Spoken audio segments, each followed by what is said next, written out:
765 చదరపు కిలోమీటర్ల నుండి భారత్ ఫ్యూచర్ సిటీలో ఇన్వెస్ట్మెంట్ చేయడానికి top 5 reasons. Number 1, work, live, learn and play అనే సూత్రంతో మన భారతదేశంలోనే మొట్టమొదటిసారిగా నెట్ జీరో స్మార్ట్ సిటీగా అభివృద్ధి చెందుతున్న సిటీ ఏదైనా ఉందంటే అదే మన Bharat future city.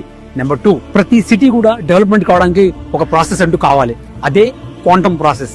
Quantum process ద్వారా అంటే quantum computing, quantum communication and quantum sensing ద్వారా ఈ మూడును ఉపయోగించుకొని వివిధ రకాల రంగాలన్నింటినీ కూడా వాటన్నిటికీ ఒక ఎకో సిస్టమ్ ను క్రియేట్ చేస్తూ అక్కడ ఈ విధంగా చేయడం వల్ల అక్కడ అన్ని రకాల పెట్టుబడులకు కావచ్చు, స్టార్టప్స్ కావచ్చు, చాలా కంపెనీస్ కి అవకాశం అనేది ఉంటుంది. నెంబర్ 3, ఒక సిటీగా డెవలప్ చేయాలంటే అన్ని వసతులు ఒకటి దగ్గరగా ఉండాలి. అంటే హెల్త్ సిటీ కావచ్చు, స్పోర్ట్స్ సిటీ కావచ్చు, ఏఏ సిటీ కావచ్చు అండ్ కమ్యూనికేషన్ సిటీ కావచ్చు, సాఫ్ట్వేర్ ఇండస్ట్రీస్ కావచ్చు, వీటన్నిటితో పాటుగా ఎంటర్టైన్మెంట్ ఫీల్డ్ కావచ్చు, వీటన్నిటిని ఒకటే దగ్గర ఉండే అవకాశం మన భారతదేశంలో ఎక్కడ ఏ సిటీకి లేదు. నెంబర్ 4, ప్రస్తుతం ఉన్న ఫ్యాబ్ సిటీ లేదా ఈ సిటీ, దాంట్లో ప్రస్తుతానికి 16,000 మంది ఎంప్లాయీస్ అవకాశం ఉంది. మొట్టమొదటిసారి అందరికీ కూడా ఉద్యోగ అవకాశాలు కల్పించడం కోసమని మనకు గవర్నమెంట్ వచ్చేసి ప్రస్తుతం ఉన్నటువంటి 16,000 ఉన్న ఎంప్లాయీస్ ని 16 లక్షల ఎంప్లాయ్మెంట్ ఇవ్వడం కోసము ప్రయత్నం చేస్తుంది. కాబట్టి this is the best chance to keep your investments in here. Future city అని బోర్డు పెట్టుకున్న ప్రతి వెంచర్ లో ప్లాట్ తీసుకోకూడదు.